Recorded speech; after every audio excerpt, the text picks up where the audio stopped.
Jadi saya pengen paling nggak elit bisa berbicara di kancah nasional. Elit dalam tanda kutip menjadi beda dalam artian di elit. Kalau kita sudah men-set tujuan kita sampai mana, otomatis kita akan berjalan ke arah itu. Bagi kami ya, prestasi itu nomor 2 sebenarnya. Kalau kamu konsisten, kamu pasti akan berhasil. Nggak mungkin enggak. Itu udah hukum alam.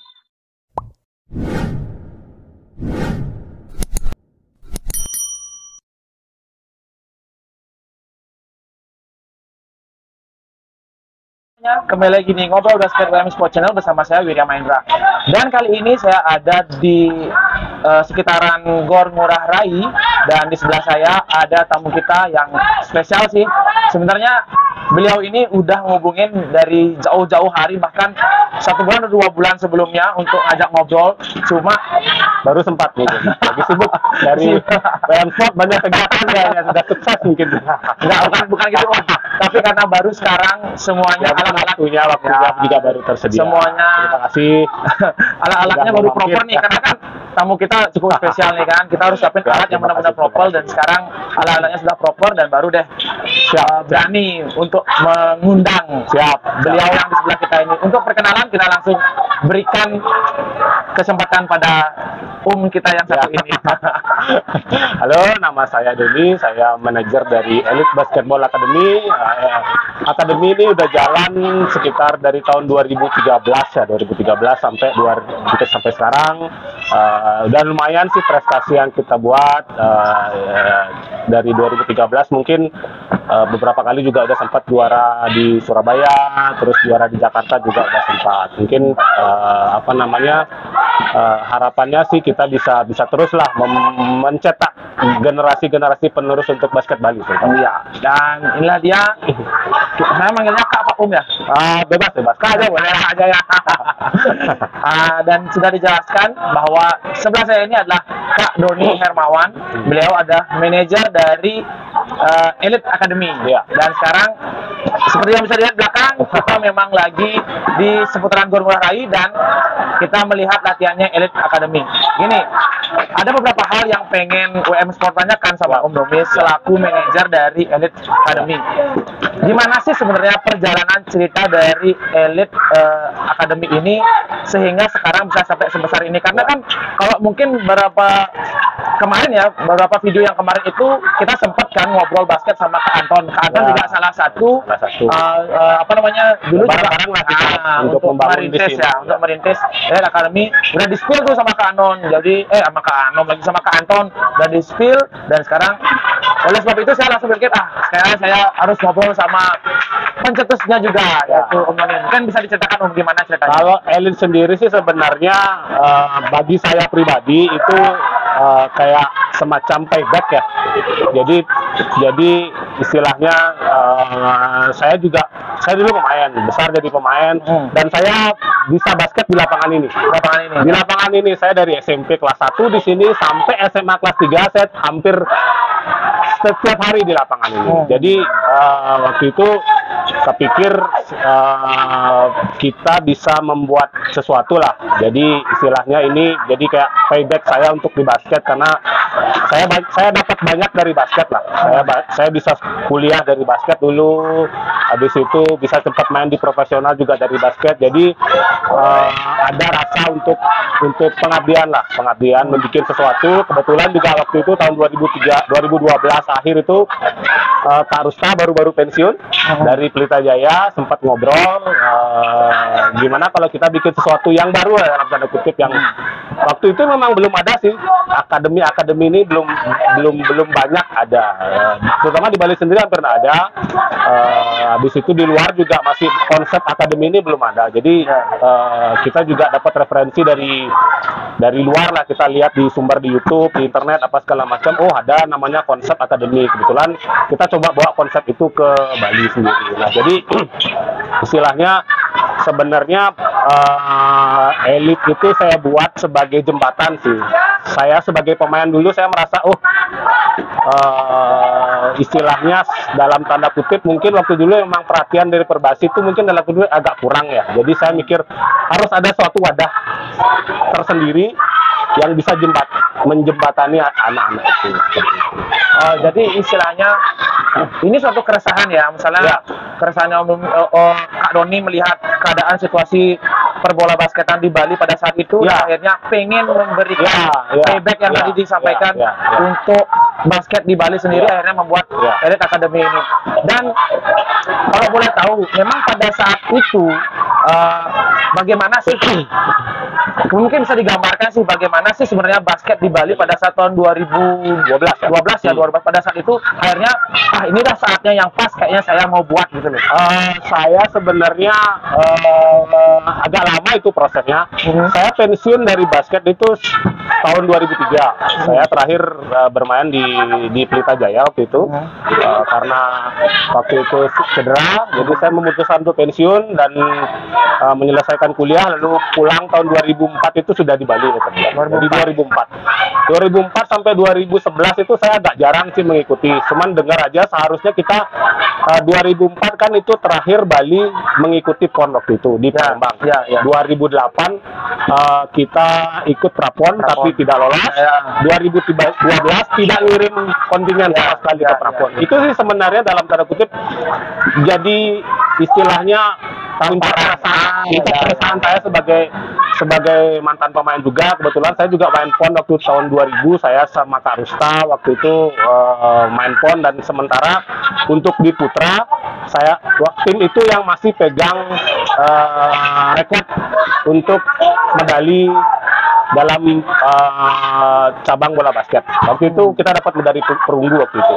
Perunggu itu pertama kalinya Bali mendapat medali waktu itu. Jadi agak lama itu prosesnya sehingga sampai berdirinya Elite. Jadi tahun 2012 itu saya dalam di sisi pekerjaan sudah agak santai sedikit, karena saya juga ada beberapa pekerjaan lah yang saya lakuin agak santai. Di sanalah muncul kenapa saya nggak mau mengeluh bahwa Perbasi kayak gini enggak. Waktu itu kan kita tidak bisa menjudge situasinya seperti apa. Jadi saya sebagai pribadi berpikir daripada kita nyalahin orang, apa yang kita bisa kerjakan, apa yang saya bisa kerjakan.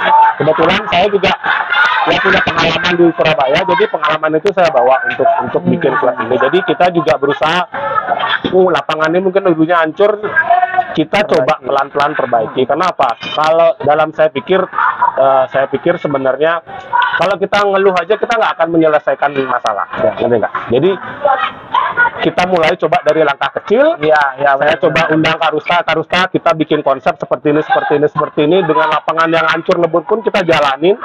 1 tahun kita coba berpikir bahwa oke, kita sudah mulai punya fondasi yang kuat. Apa yang kita harus lakukan sekarang? Kita waktu itu coba perbaiki lapangan. Kita ngomong ke Koni, Pak, boleh nggak kita perbaiki lapangannya? Kita coba rawat lah dalam istilah kan. Saya sendiri juga saya bisa basket di sini, saya harus melakukan sesuatu lah di sini gitu. Jadi karena kenangannya banyak. Karena banyak terus terang kenangannya di sini, bisa basket di sini, 3 point di sini, hampir setiap hari di sini. Jadi keresahan itu yang sebenarnya memicu saya untuk berbuat sesuatu lah, meskipun dalam waktu itu juga masih belum besar lah waktu itu, cuman ya kita coba konsisten jalani pelan akhirnya sampai di titik seperti ini. Jadi lalu pada saat itu sebenarnya apakah Kak Doni sendiri memang jalanin aja dulu, atau memang sudah punya plan sekarang untuk 1 tahun begini dulu, habis itu mau seperti ini, habis itu jangka panjangnya mau seperti ini, akhirnya Elite sebesar ini? Ya, kalau sebenarnya itu kan bisa dibilang apa yang jadi Elite terjadi sekarang itu kan akumulasi ya, dalam tanda kutip. Saya memang dari dulu pun waktu saya SMA saya memang punya cita-cita, meskipun orang lain nganggapnya dalam artian wah terlalu muluk cita-citanya, cuman saya juga dalam itu berpikir saya bikin Elite ini juga saya punya cita-cita yang panjang gitu loh. Jadi waktu itu saya menentukan standar sih yang saya pikir ini mampulah Elite melakukannya. Jadi saya pengen paling nggak Elite bisa berbicara di kancah nasional. Itu dalam artian memang sih agak panjang proses untuk mencapai ke sana, tapi paling nggak kan kita sudah men-set tujuannya nih, tujuan akhirnya kita udah set, cuman per tahunnya kita coba seperti itu. Akhirnya itu terwujud setelah 5 tahun kemudian.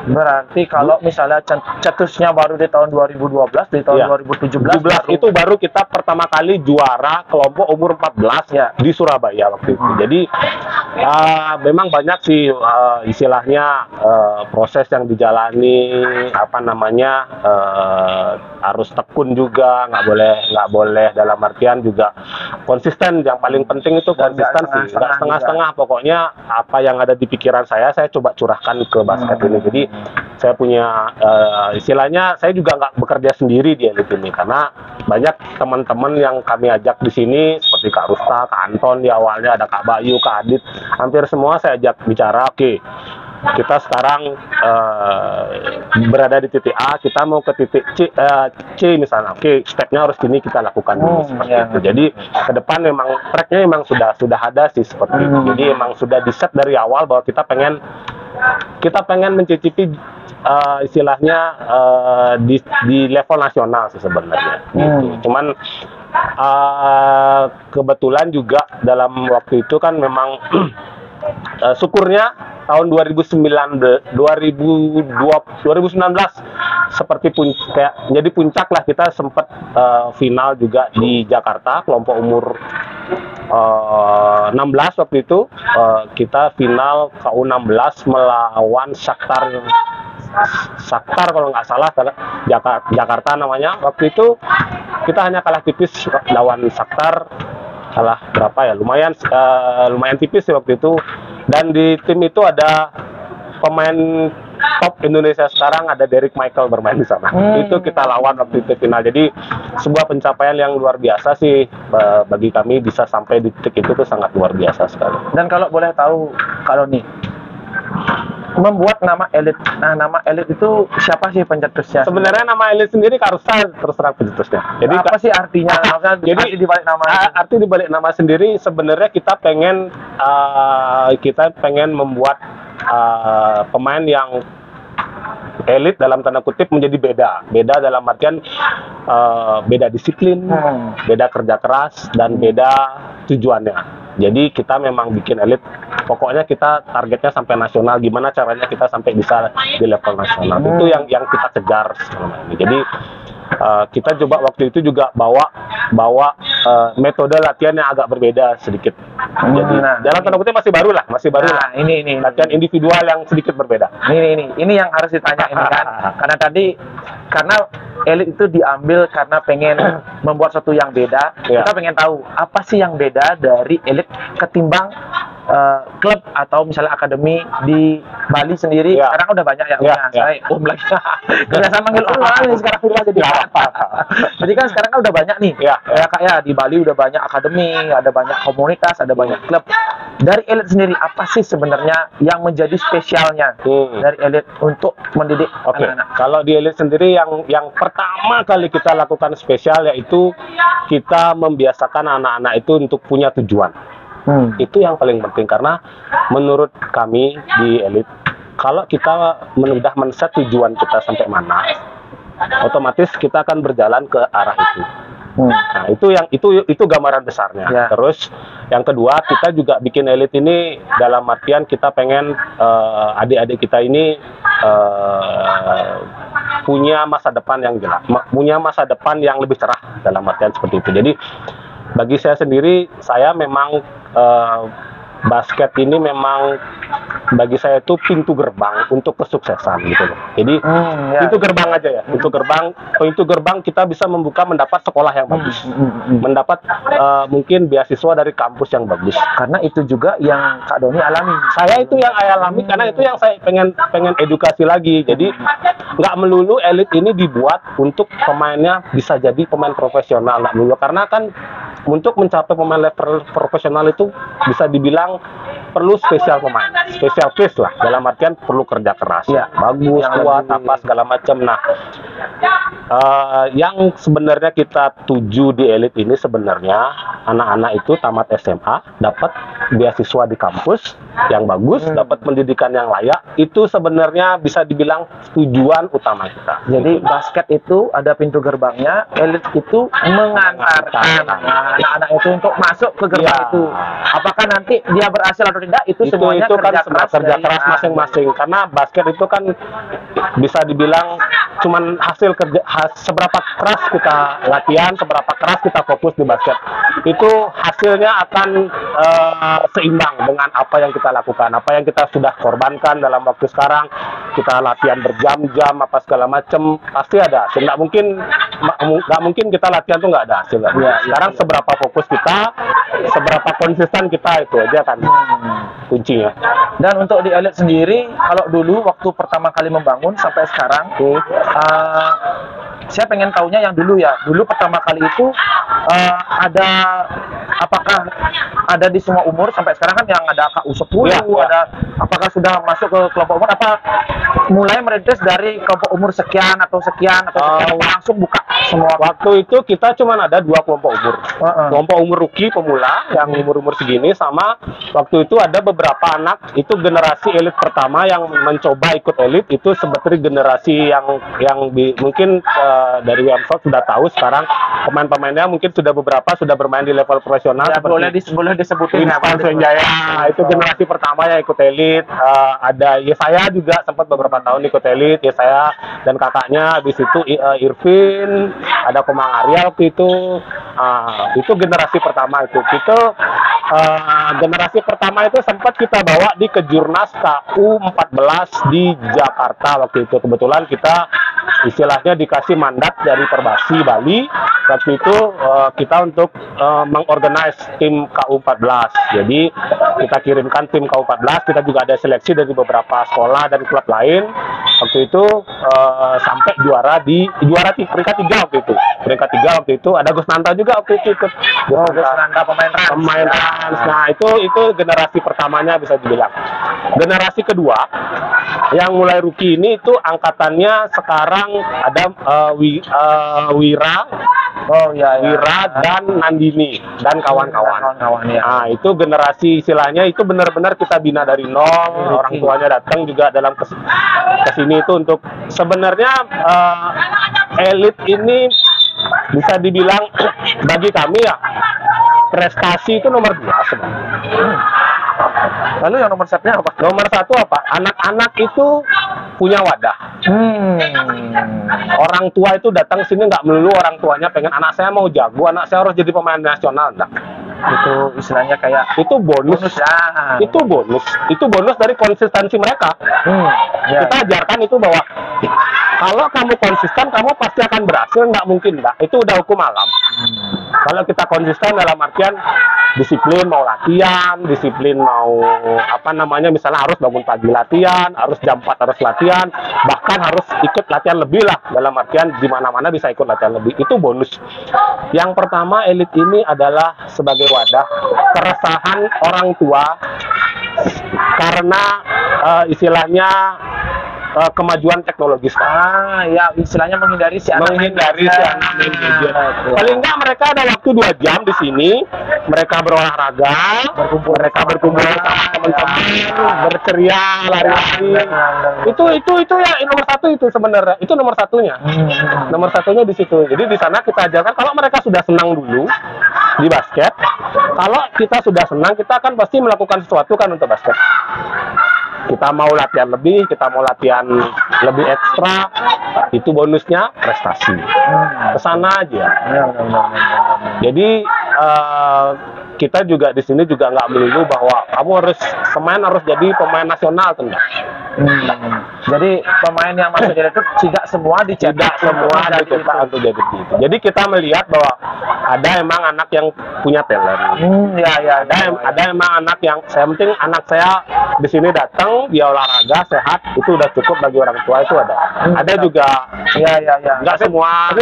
Tapi pada saat kita selaku coach atau selaku manajemen melihat itu berpotensi, kita tawari, mau nggak kita latihan ekstra ekstra lagi.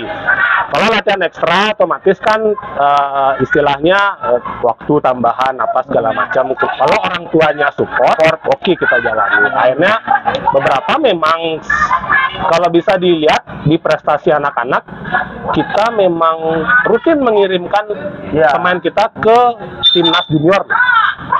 Ya, timnas junior KU16 terutama. Sudah ada beberapa pemain mulai dari angkatan pertama Winston itu KU16 tahun berapa ya saya lupa, 2000 berapa mungkin saya lupa. Yang kedua ada Kesawa. Kesawa sempat tanding untuk KU16 di Malaysia nggak salah. Terus yang ketiga Wira itu sempat sama Nandini, dan yang terakhir ini Aldo. Jadi ya bisa dibilang kalau anaknya kita lihat istilahnya punya potensi yang besar ke sana, kita kasih mereka latihan ekstra. Sebenarnya kita kasih mereka pandangan bahwa kalau kalian mau latihan lebih, kalian tuh bisa sampai di level sini. Sekarang mereka mau nggak memaksimalkan potensinya itu? Kalau mereka mau, kita kasih bukakan jalan seperti itu. Kita latihan, latihannya lebih gini sampai di level itu. Jadi bisa dibilang kita di basket udah lama sih, saya di basket udah lama, jadi bisa tahu ini mau kemana sih, anak ini mau kemana, ini sampai mana, kita bisa prediksi. Dan akhirnya dari dua kategori tersebut, dari rookie dan akhirnya rookie dan KU14 waktu itu, dan KU14 akhirnya berkembang lagi sampai untuk sekarang ini. Untuk sekarang ini untuk di Elite sendiri ada dari misalnya menerima anak-anak dari umur berapa? Sebenarnya kita menerimanya paling nggak mulai SD sih sebenarnya. Mulai SD, karena dalam artian kita bilang SD paling nggak mereka sudah ngerti disuruh lari, disuruh apa. Nah dari sana kan kita bisa lihat bahwa kelompok pertama itu ada rookie namanya. Jadi pemula kita kelompokkan dia pemula dulu beberapa bulan, kan kita bisa ngelihat di sana bahwa anak ini punya potensi, anak ini hanya sekedar olahraga. Dari sana kita bisa yang berprestasi, mulai arahnya ke prestasi, kita naikkan dia ke kelompok umur 10 tahun. Kalau kelompok umurnya kita ada kelompok umur 10 tahun, kalau umur 12, kelompok umur 14 ada putra putri, kelompok umur 16. Kita sementara sih memang kebanyakan kita istilahnya sampai umur kelompok 16 saja sih untuk akademinya. Untuk akademi gitu. Jadi kalau di luar itu kan sekarang saya rasa sih klub-klub itu sudah banyak untuk menampung adik-adik yang kelompok umur 17, 18 sampai 20 itu udah banyak lah. Jadi kita merasa itu udah bukan ranah kita. Bahkan kita juga istilahnya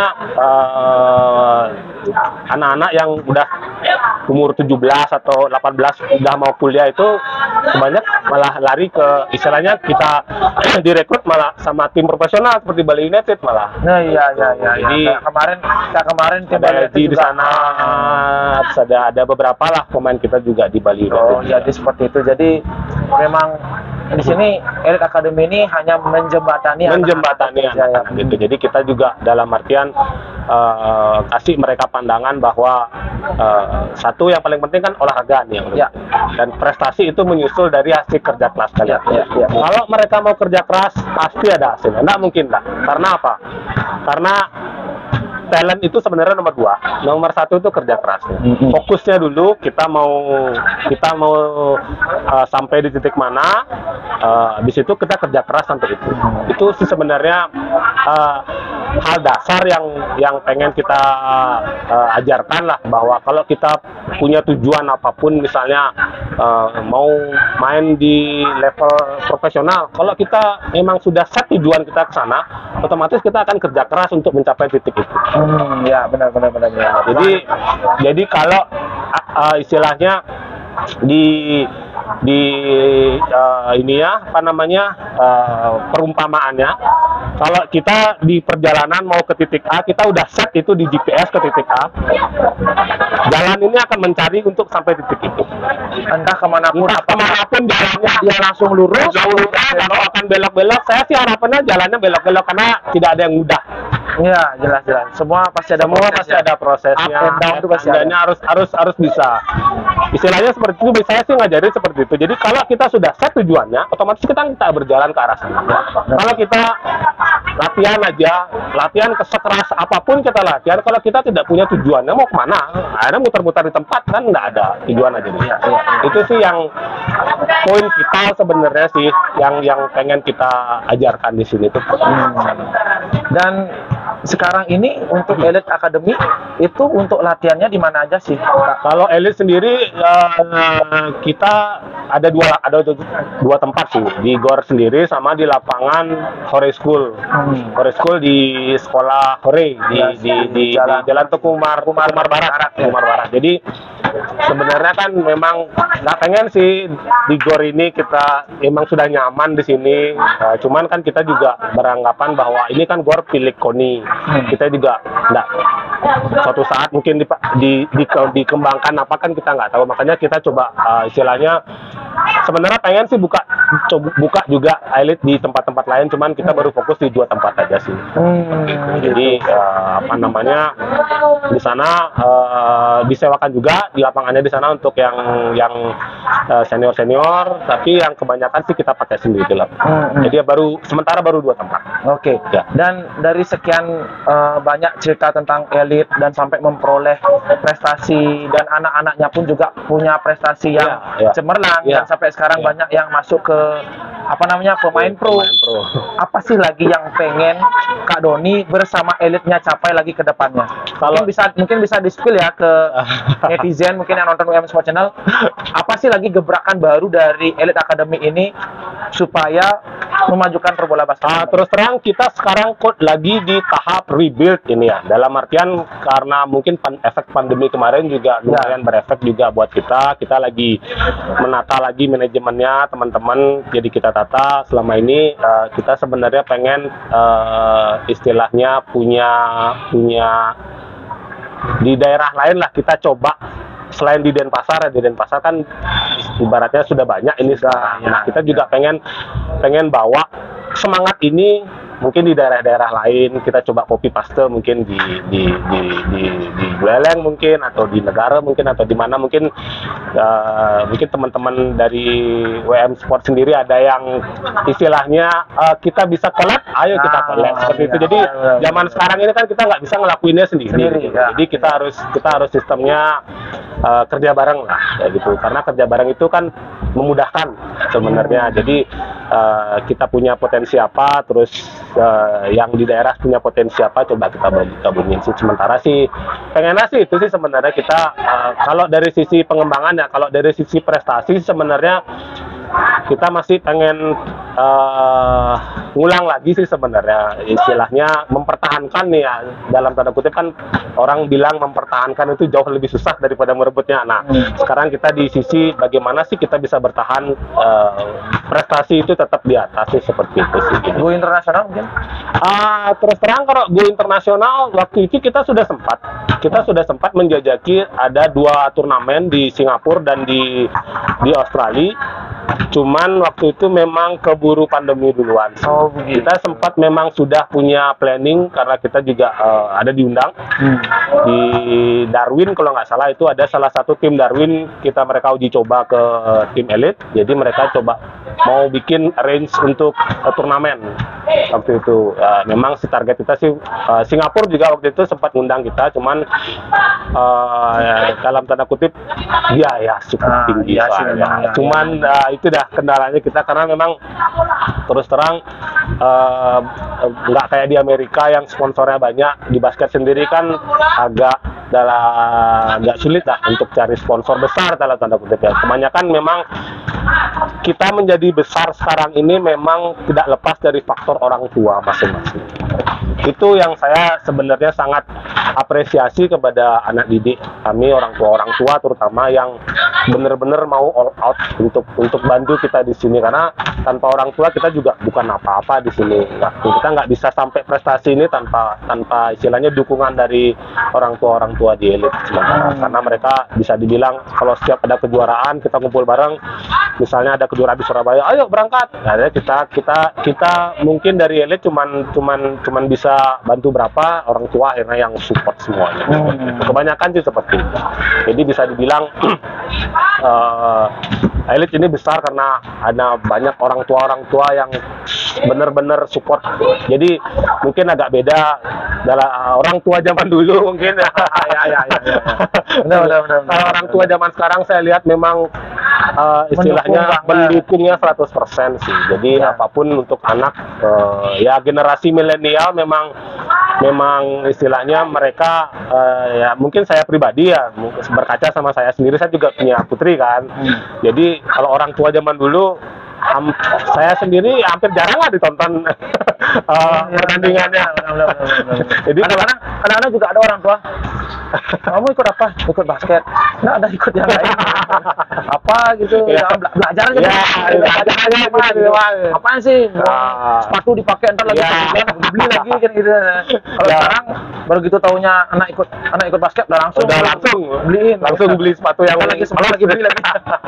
Itu sih sebenarnya. Jadi istilahnya faktor pendukung juga sih sebenarnya di elit ini bisa besar karena memang kebetulan zamannya juga orang tua itu sangat full support ke anak-anaknya mereka. Jadi kita bisa tumbuh bareng lah gitu. Jadi nggak bisa dilepaskan faktor orang tua. Oke, dan ini terakhir buat Kak Doni, gimana sih caranya buat bisa join ke Elite Academy? Kalau bisa join, kita ada free trial 2 kali. Ada free trial 2 kali, Sabtu dan Minggu. Silahkan join ke lapangan Gor Ngurah Rai jam 4 sampai jam 6 sore. Nanti kita bisa langsung daftar ke Kak Bayu di sini, atau Kak Rusta ada juga, atau Kak Alit juga ada. Tinggal dihubungi aja salah satu coach. Jadi kenapa kita kasih free trial 2 kali, kan kita pengen anak-anak itu nyaman dulu. Kita lihat atmosfernya seperti apa, apakah nyaman atau tidak. Kan dalam artian mungkin ada anak-anak yang masih malu-malu kayak gitu. Ada memang anak yang emang nggak bukan ininya di basket, ada juga gitu. Jadi mereka juga nggak kayaknya gimana gitu. Jadi kita orang tuanya rugi, udah daftar dulu. Pasti istilahnya angkat-angkat kayak ayam. Ya, jadi kita kasih percaya 2 kali dulu. Harapannya sih yang udah trial ya langsung join lah. Jadi seperti itu. Jadi istilahnya orang tua juga paling nggak ada sebab kan sekarang kalau zaman sekarang kan kita nggak bisa menilai anak itu dari sisi akademis saja. Mungkin memang ada yang berprestasi di bidang non akademis. Jadi kita juga coba dalam artian ikut mengembangkan. Tapi yang paling penting di sini kita memang bagi kita itu pendidikan itu nomor 1. Jadi adik-adik pun kita di sini bilang bahwa kalaupun bermain di level profesional, gimana caranya untuk pendidikannya tetap dijalani. Karena saya istilahnya pengen kembali seperti tadi, bahwa basket itu pintu gerbang kita menuju kesuksesan yang lain. Sehingga jadi harapannya nanti kalau udah sukses bisa bantu basket lagi seperti Kak Doni.